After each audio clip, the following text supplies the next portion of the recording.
Year after year, don't we, Tom? Well, we are happy to have our Lieutenant Governor, Tina Smith, joining us this morning. Welcome. Good morning. Good morning. I'm not going to be, I was told that you're supposed to say longtime friend and not old friend. That's exactly Longtime right. friend, Long time. yes. Long time. Nothing about old here. Nice to have you here. You've got a proclamation of sorts. Yes, I do. I have a proclamation here declaring today the Great Minnesota Get-Together Day, which is something we do every year just to acknowledge how much we love the fair and what a great part of Minnesota's history and culture it is.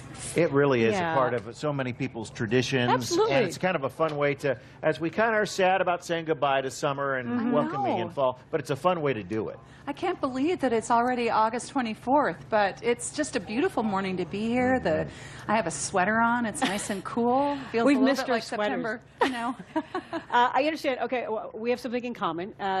This past Saturday, I came back from Cuba. I was in Havana, Cuba. Oh, yes. And I understand that you are our first state official to travel to Cuba. Can you tell us what you were doing there and what you discovered? We took a trade mission to Cuba with a lot of Minnesota's agricultural leaders in late June.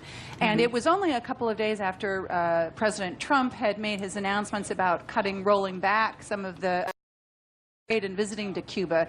And so it was a great time for us to be able to go and say, no, this is a really important economic opportunity for Minnesota farmers. And we visited a small farm, a co-op farm, and a woman-owned and operated farm, and met with some of the folks in the foreign ministry and the agricultural ministry, and we learned a lot about the opportunities for Minnesota growers and co-ops to sell more stuff there. We could be of help. They're such a resilient and resourceful people, but Cuba certainly has a lot of economic problems, and maybe Minnesotans can help in that way. Yes, absolutely. Well, let's talk about Minnesota now and the fact that we've got a year left, you and the governor. What are some of the priorities you have in that final push in the final part of his term?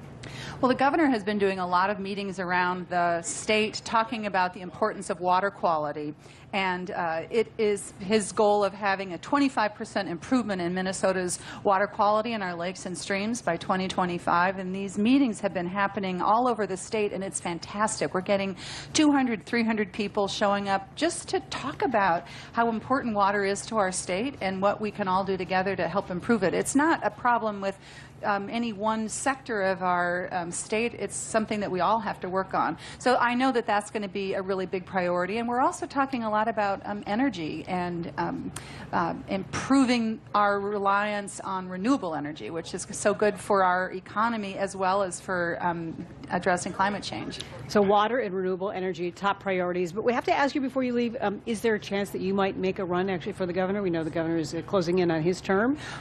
Well, I've decided not to run for governor, and when I was out at the front gate a little before 6, people are saying, what are you doing here if you're not running for governor? I love it here. Where else would I be?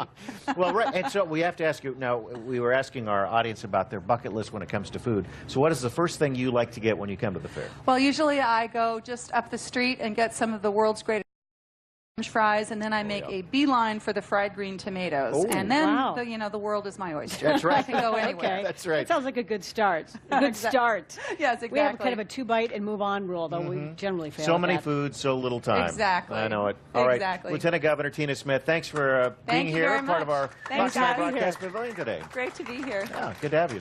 It is